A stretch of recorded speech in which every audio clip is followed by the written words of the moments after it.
Welcome to Recollections, the Middle Tennessee Voices of Their Time series. A look at the past through the experiences of Middle Tennesseans. I'm Bob Bullen of Middle Tennessee State University with the concluding part of our interview with Mr. Education of Rutherford County, Baxter Hobgood, whose vision and leadership established Murfreesboro City Schools as one of the premier school systems in the Southeast. Along with his charming wife, Frances, an outstanding scholar and teacher in her own right, the Hobgoods set the role model for all of those who aspire to enter the teaching profession. The Hobgoods in retirement have continued to be an active part in the civic affairs of Murfreesboro, and at this time we'll pick up with Mr. Hobgood's participation with the MTSU campus during World War II. Baxter, what do you remember about the campus during World War II, and what was your role during that time? Well, the thing that I remember most vividly was my association with the aviation cadet program during the war. It was a group of boys placed here for their very first training in aviation. I taught some regular classroom courses, mainly in place geography, and then I had the privilege of coaching the baseball team, the cadet baseball team, and also coaching a combination girls basketball team. Combination meaning that there were some young ladies associated with the cadet program who were basketball players, and there were some in attendance who were regular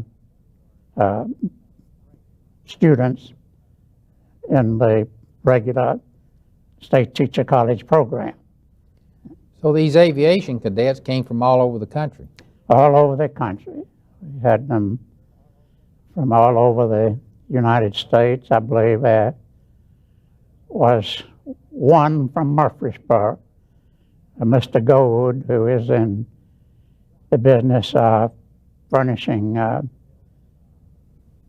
paper forms of one sort or another for businesses and organizations here in Murfreesboro. There was one of the cadets who married a Murfreesboro girl and lived somewhere up in the Midwest for quite a while.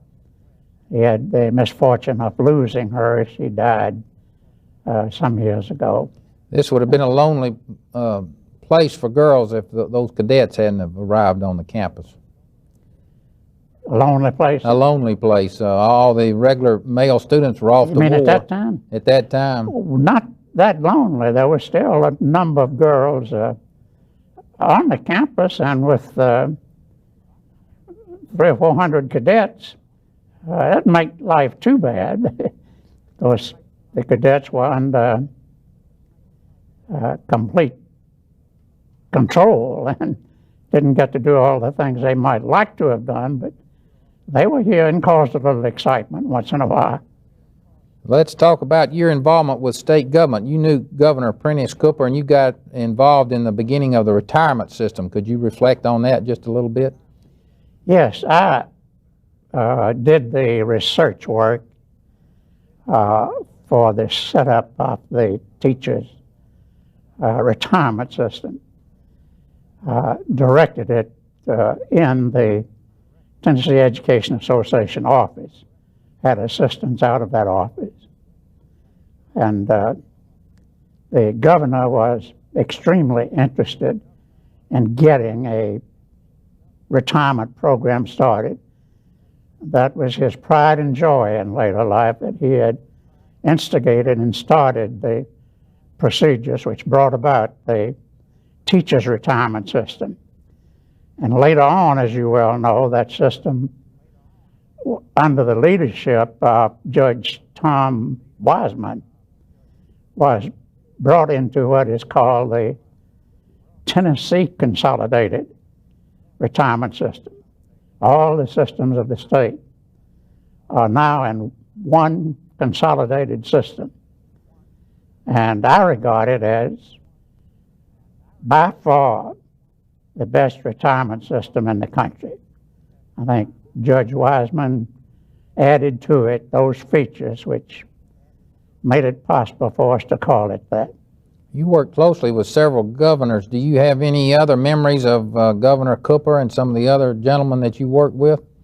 I like to think back on the tremendous contribution that Governor Clement made to programs for mentally retarded and handicapped people. I think he regarded that as one of his main accomplishments. And even today, we are feeling the results of some of the things which can be traced right back to what he had in mind when that program was established. I know from my personal contacts with him that he regarded this program as one of his main accomplishments in office. What do you remember about the personalities of those governors? Could you comment on Cooper and then Clement in terms of just what they were like as people? Governor Cooper was quoted by some people as being a very difficult man to get to see, get into his office to talk with him and confer with him. I never found this to be true. I recall my final moments with him at Gatlinburg when I was visiting up there on one occasion and went down to the candy tally place, if you remember, where they strung out that candy and people went by to make their purchases from time to time. I just happened to drop in there one morning, saw him, and spoke to him. I said, "Hi, Governor." And he said, "What do you mean, hi, Governor? Come on over here, Baxter, and sit down and talk with me a while." I suppose we spent an hour there in that candy shop talking about past events. And I know that he was very pleased with that he'd had a part in the retirement system. And Governor Clement was far from retiring.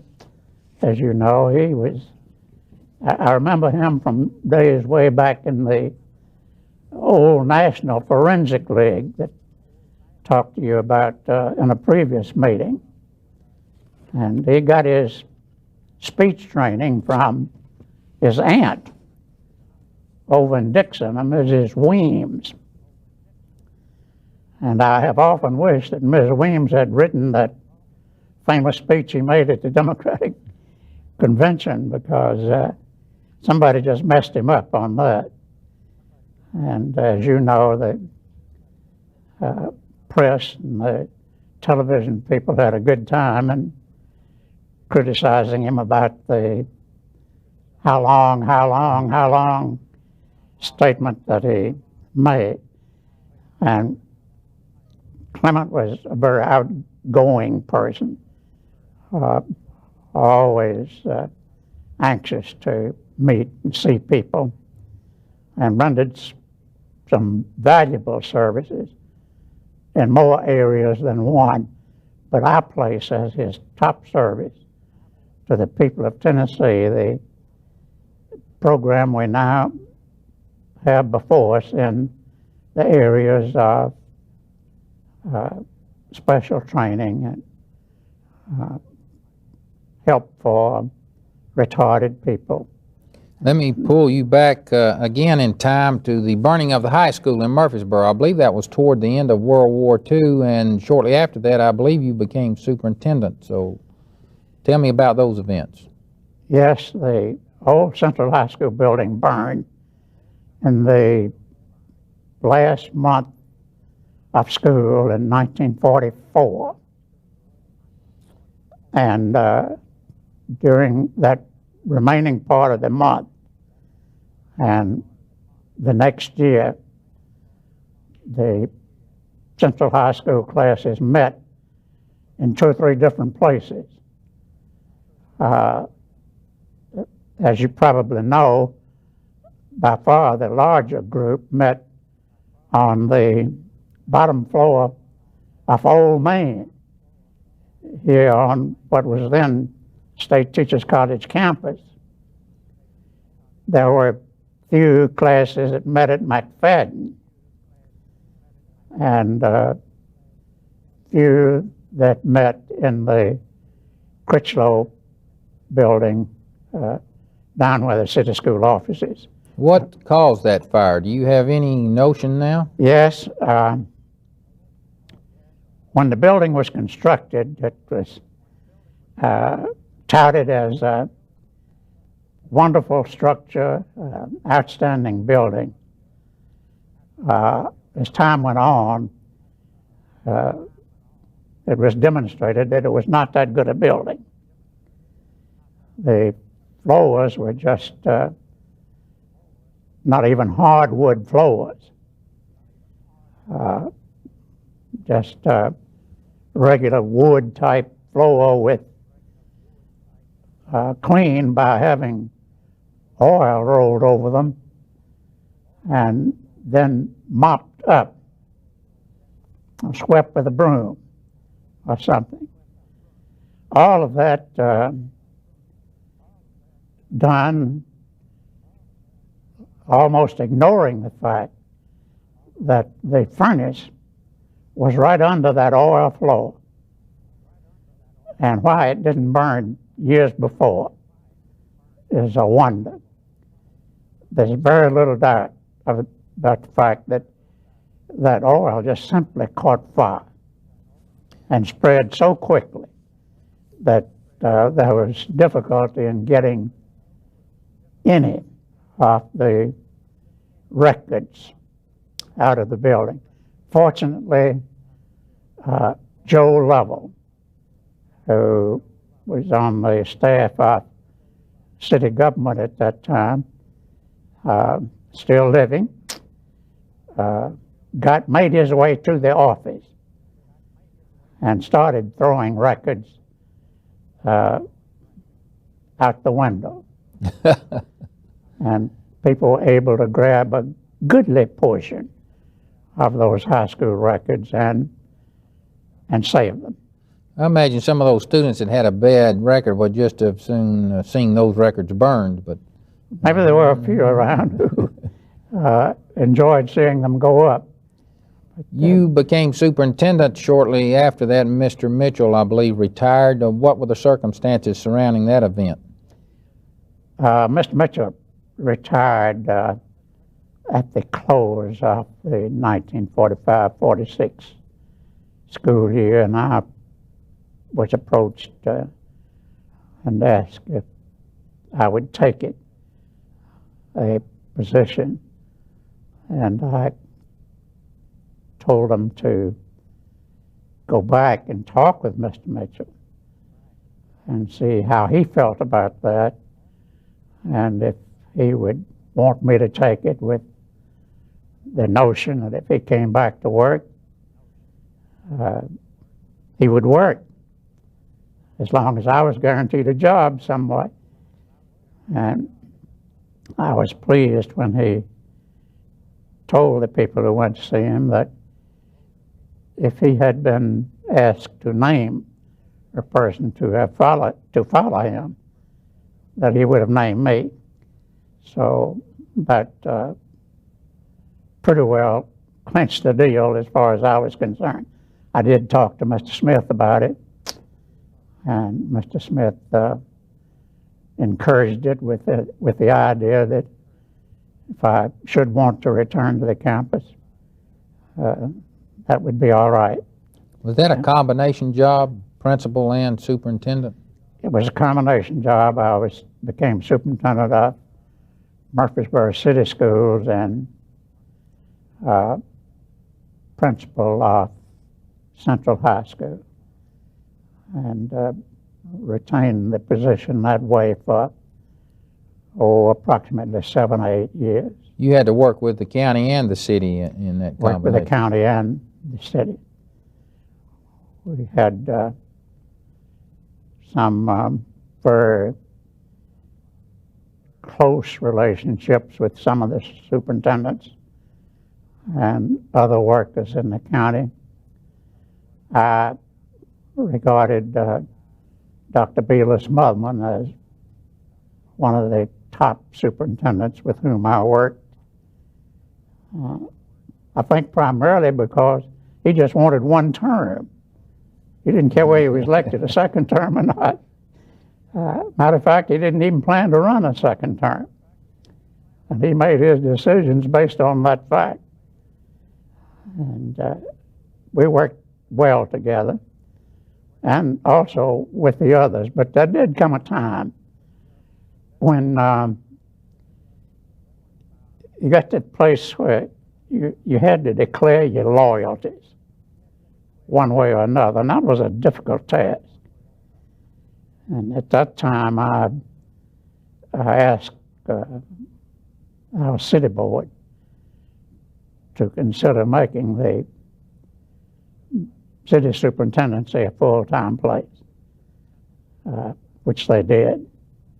And I went on to that position as full-time superintendent. And Dr. Pittard, who had been my assistant as Central High School principal, became the principal of Central High School. We would be remiss if you didn't. We would be remiss if you didn't make a comment or two about Homer Pittard. I think he was one of the most beloved characters in the county. Dr. Pittard was a tremendous disciplinarian. He could walk down the hallway and slap his paw in his hand, and children would scatter to the places where they belonged. But more than that, he was a good organizer, good writer, knew how to deal with teachers and students, and became, as you know, a wonderful success in the work that he did in secondary work and his college work and the alumni work that he did here at the university. Let's talk about your work as superintendent. You had to build several schools, but you were able to get federal money involved, and that may have been a characteristic of your administration, the ability to get money from other sources and to hold the local tax rate down. How did you do that? I guess we made some contacts earlier with federal government and federal programs and got some knowledge of where the money was and how to go after it. Of course, that was a period that can't be compared to today's inflation prices. But we built 6 schools and made additions to 2 of them, somewhat against my better judgment. And when I retired, the total bonded indebtedness for school purposes was around $900,000. We got all the money we could get from federal government. Prices, of course, were much lower in those days, in those deflated times, I guess we call them. And we weren't quite as elaborate in schoolhouse planning as you find them today. There were no extra things just there for beauty. They were primarily just schoolhouses. You know, it's unheard of for somebody to last as long as you did as superintendent. That means you had to get along with the city government and the school board. Do you have any recollections about how you managed to handle that so smoothly over such a long period of time? Most people fall from grace after a few years, but you stayed popular and you stayed right in the middle of it. How'd you do that? We had a splendid group of people in our city board. Soon after, I recall the members who came in soon after I became superintendent, some there even when I went in. The chairman over a long period was the late Mr. J.W. Fletcher. And then there was secretary of the board, Lawrence Freeman. This is Mr. Harry Scott, Mr. John Jewell, Carlisle Jennings, and several others that had a feeling that if a superintendent in the city system presented a program or presented some plan, he had done so after some pretty thorough study and was not just indicating something that seemed to be a favorite of mine, but staff, people in the community, and others had State Department had joined in the kind of program that we had to present. If you ask any part of it that I would do differently, and this is just an old-timer statement, might prove completely incorrect. I think that I would have to favor K through 6, the junior high school and the senior high school. I always favored that organization above the notion of what's called the middle school. And as I say, I don't know exactly why, but I grew up with it and have always favored that. Well, related to that, you always managed to pick good principals. What did you look for in a principal, and how did you know you were picking a quality person? Ordinarily, the principal came out of the system. Somebody who had worked hard as a teacher or in some other supervisory role and was ready for administrative work. Incidentally, one of them just drove us over here, you remember? That's right. Marty McCullough was a good school principal who grew up in the system. You heard him mention one of his old-time favorites, Gilbert Sherring, Murfreesboro boy who grew up in the system, well liked in the community. Little League baseball owes a whole lot of its beginnings to Gilbert Sherring. He just about made the field over at Oakland's Park and several others. But he became commissioner and director of Southeast tournaments, occupied a fine place. In other words, they were leaders in the community before they became principals of the school. And you had plenty of time to look them over and make a judgment on them. Had time to look them over and know what they could do. Now, you guided Murfreesboro City Schools through a very trying period, not only for this community, but the same problem existed all across the nation, going from segregation to desegregation to actual integration. And Murfreesboro handled that very well compared to some of the surrounding areas. Tell us how you got Murfreesboro through that trying time.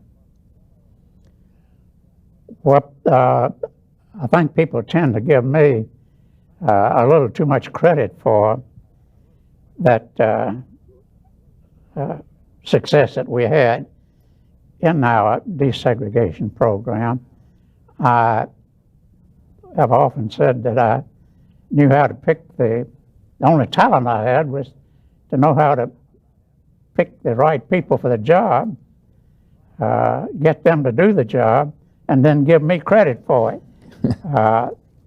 But let me say this, that I think a part of our success was due to the fact that we began fairly early in our in-service training programs to meet together, black and white.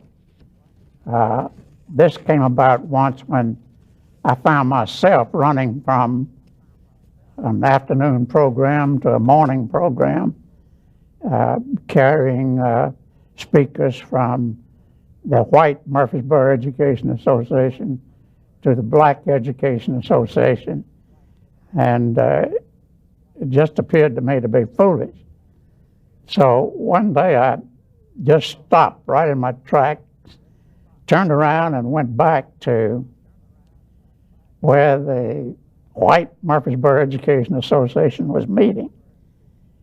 And I simply made the statement that I thought this was completely unnecessary, and told them that I wanted them to vote on whether or not we would meet as a combined group, and that we wouldn't do it unless we got a unanimous vote. They voted, and we came up with one teacher voting no. And I threw them in the basket and started out. This teacher stood up and said, "Mr. Hobgood, I want to change my vote. I'll change it to yes." And if I called the name of the teacher, you could well understand why she voted that no vote. Her family in early years, during and after the war, had suffered some atrocities that were completely unnecessary. And she had been told of these things and had built up a little resentment for the type of thing that occurred. She's one of our best school teachers, one of the best citizens in the county at the present time. Peabody School or Peabody University played a part in this too, didn't they? Peabody did, through the early training project that you have heard me talk about from time to time. That was a project, well, again, all of our Monday morning planning sessions were wide open to anyone who wanted to come in. And one Monday morning, while people were present from Peabody, I made the statement that I wish I knew why black children were 2 years behind white children, almost all the way from first grade through 8th, 2 years behind. At the close of this meeting, Dr. Ray Norris came up and said, "How much do you want to know the answer to that question?" To make a long story short, he got a grant of $150,000 from the National Institute of Mental Health. And with that $150,000, we started to try to find the answer to the question as to why black children were 2 years behind. We think we found it. We submitted the research to the National Institute of Mental Health. Dr. Norris and Dr. Gray, Dr. Susan Gray, you may know, and Dr. Klaus, psychologist here in Murfreesboro at the present time, collaborated in writing a book called From 3 to 20. That's in the possession of the National Institute of Mental Health. And it traces all the children involved in this program from their early training project beginning at 3 up to the age of 20, and shows exactly what happened to each one of them.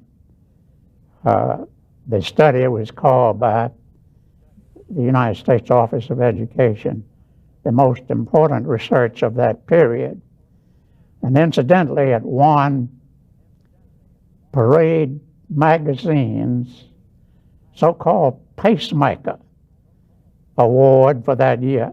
They give an award each year to education systems that have done some outstanding work. We won the award that year, and Dr. Gray and I, Dr. Susan Gray and I, went down to Tallahassee to have the award presented to us. Well, that's a tribute to the system and to you, but within the teaching staff and the administrative staff, did you find any resistance to the notion of integrating, or basically did they come along with it without much trouble? We got by surprisingly easy with ours. I wonder why sometimes. There was, I suppose, some resistance here and there. I think one black man thought we were getting along too easy and left the community to accept a role on the other side. But we did have success with it. Black people themselves wanted to see it succeed. They didn't want to disturb what they felt were good plans being made for desegregation. The Scales family, others,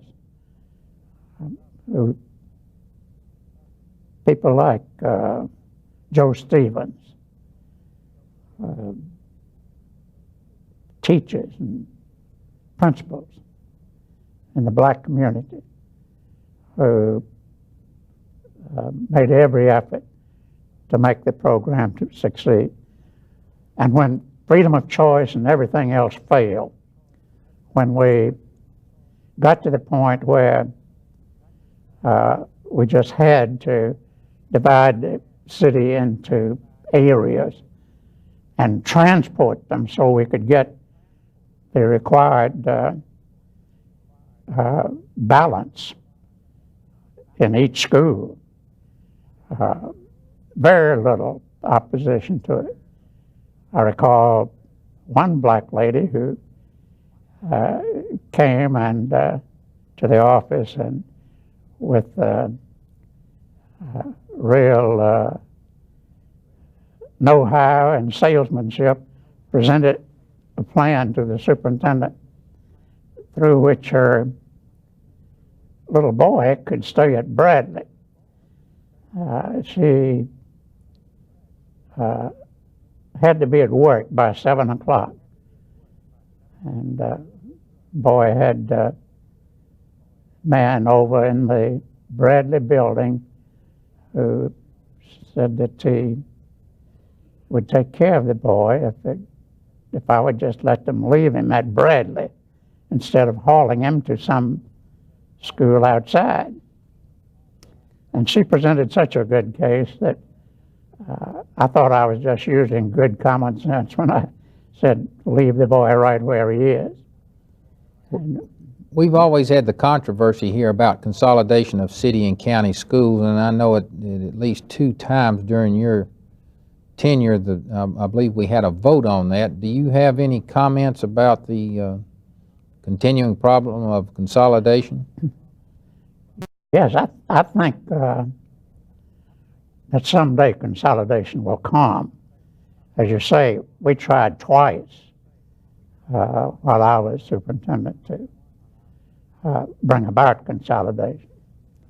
The first time failed because of the feeling in the city that superintendent should be appointed. The county wanted him elected. For that reason, the county voted solidly against consolidation. Now that is no longer an issue. Every county and city has to do it under the new plan. I've forgotten just what the main issues were in the second go-around, but it failed on this occasion too. I favored it both times. I think it will be done. It's going to be difficult. It's going to take a good, long, hard study and some careful planning.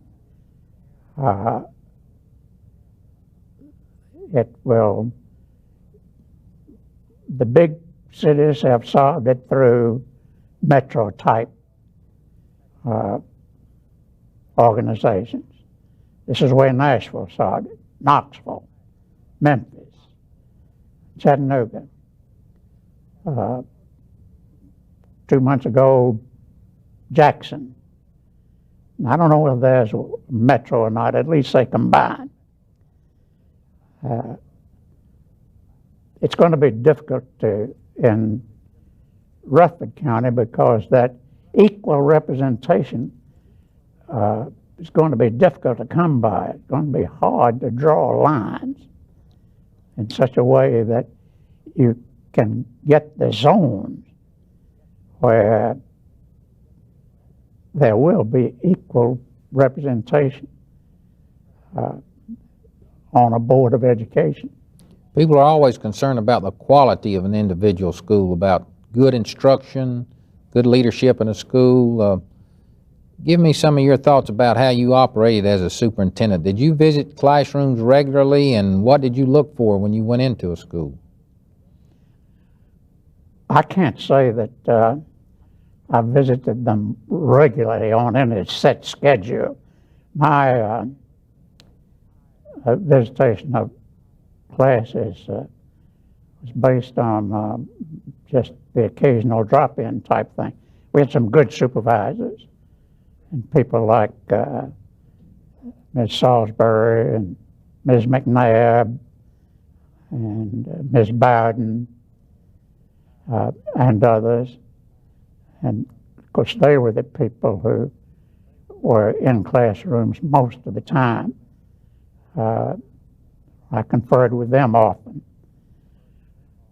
There was one period when we had what was called a 3-hour period, and no one was allowed to go in a classroom for any purposes whatsoever for the first 2 hours of the school day. During those 2 hours, there was hard concentration on reading, writing, arithmetic. At the end of the 2-hour period, we allowed about a 15-minute relaxation period. If I went in to one of those periods, I didn't speak. I simply found a seat and sat down, and everyone else did the same thing. Nowadays, we put a lot of emphasis on standardized test scores. In your day, it wasn't emphasized that much. How did you know teachers were doing their job? How did you know that for example, Mitchell-Nielsen School was working well? What did you use? I might mention that while we were doing this program, that our standardized tests were the highest they'd ever been, particularly in the lower level. frankly, I've never paid too much attention to them. And I think today that we put too much emphasis on testing and grading, for that matter. I think there are other ways of evaluating child progress. And I wonder how in the world you can come up with a sensible grading program in these days when so many groups are demanding so many different things of schools. One of our principals a few years ago, and I tried to look at that question. I told him that I could, this principal of Mr.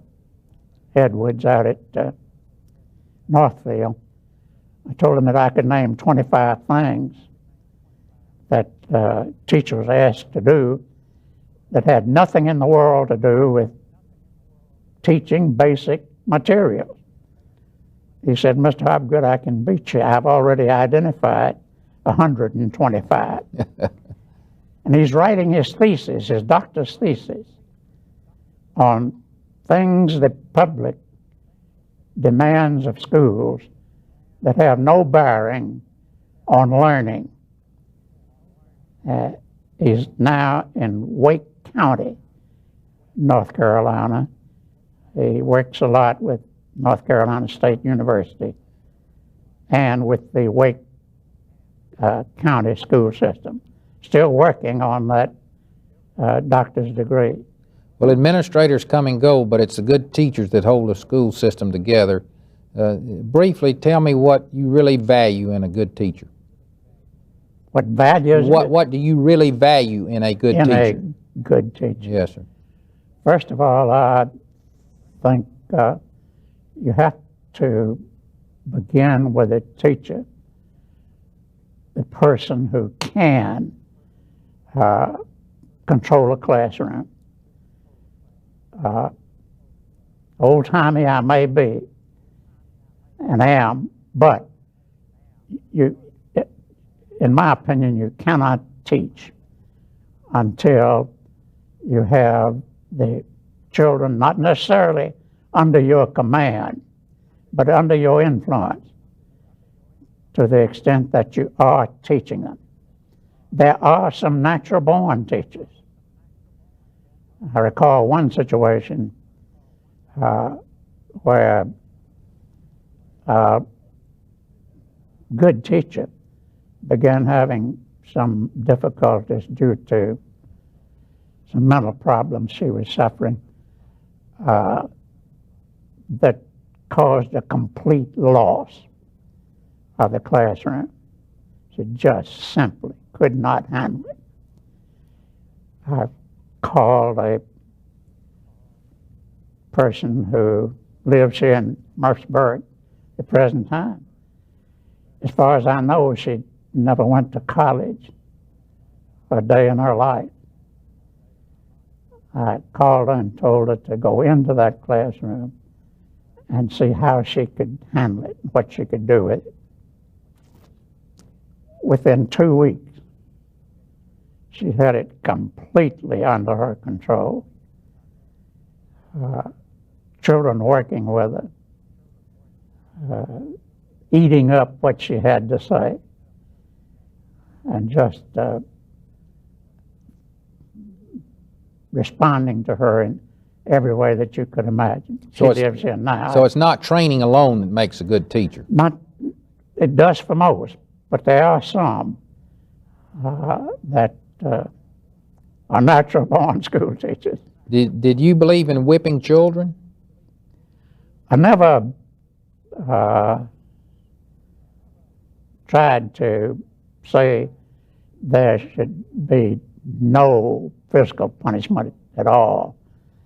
I think when it is done, it should be done under the closest kind of supervision, and that the student should know why it's being done. And it should be done in a spirit of friendship. I think I told you my experience at McFadden one year when the teacher demanded that a boy be whipped. And I took him into the office and told him that I had to do it. And he said, and I said, I'm going to shake hands with you because I'm your friend. And afterwards, if I'm not going to shake hands with you, but if you're still my friend, you can shake hands with me. And I gave him 10 or 12 pretty good licks, and afterwards he did turn and shake hands with me. And he was twirling a little watch fob type of thing in his hands. And I asked him to let me see it. He handed it to me, and I looked down and read it and said, Champion Light Heavyweight, United States Marines. He still lives in Rutherford County and laughs about that. I guess he must have been 18, 19 years old, and slipped out to join the Marines. And they, I think, got him out soon as they found his age. But he was enrolled at McFadden, 8th grade.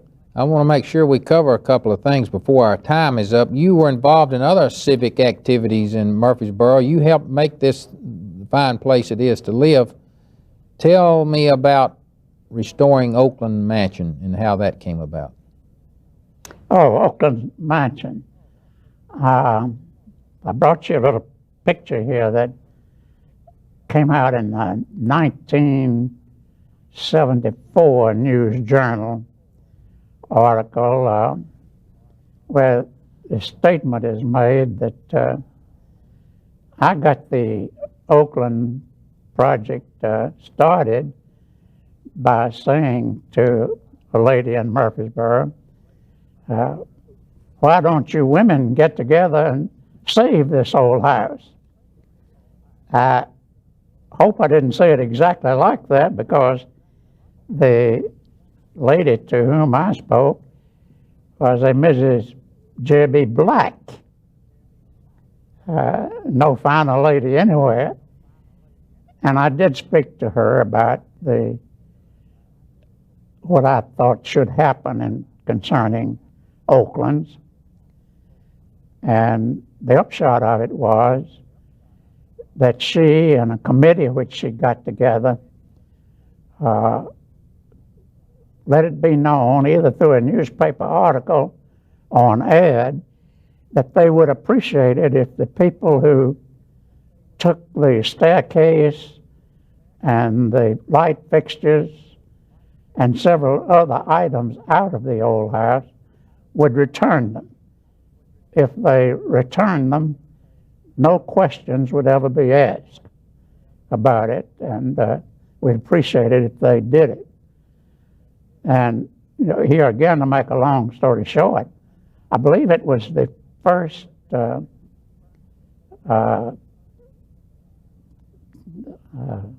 organization here on the campus where they were allowed to meet.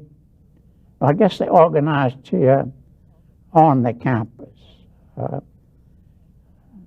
fraternity that I believe was the first one organized. Could have been the second. I believe it was the first one organized here on the campus, who got in contact with us and said, we understood that the old house was simply going to be torn down. We have everything you're looking for. We would like to bring it back. Furthermore, we would like the privilege of putting it back just exactly like it was, and if possible, adding a little something to it. We want to cooperate with you, and please, if there's anything that we can do to help you in your program to save the old house, let us know. I think that fraternity should get credit for that.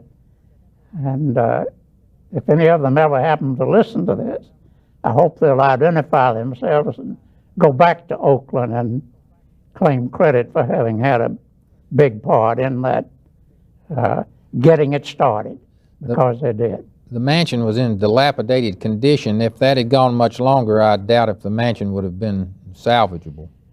Yeah, if it had gone much longer, it would not have stood up under it. It was, as you know, the place where Dr. Manny lived for a long number of years, where Nathan Bedford Forrest came in and made his raid one day and used for a hospital by the Union forces. And the commander of the forces located here in Murfreesboro got caught by the Confederates that day and was injured. But Dr. Manny went out, got him, took care of him, sent for his wife, and she came down and lived in the mansion. And when the war was over, these people sent their silver service to the Mannies in appreciation for the treatment they had received while they were hospitalized in the old Oakland's house. Mr. Hobgood, we've got about 10 minutes left, so I'd like to finish up again talking about your involvement with the public schools. Ruth Bowden established Classroom on Wheels, and that program received national publicity. Could you give a little background on that? The Classroom on Wheels was a program started in the main by Ms. Bowden, and it started just after the early training project. She got the notion that if you could take education, the type of education suggested by the early training project, directly to the people in the poorer locations of the city in some way, that this would be very helpful.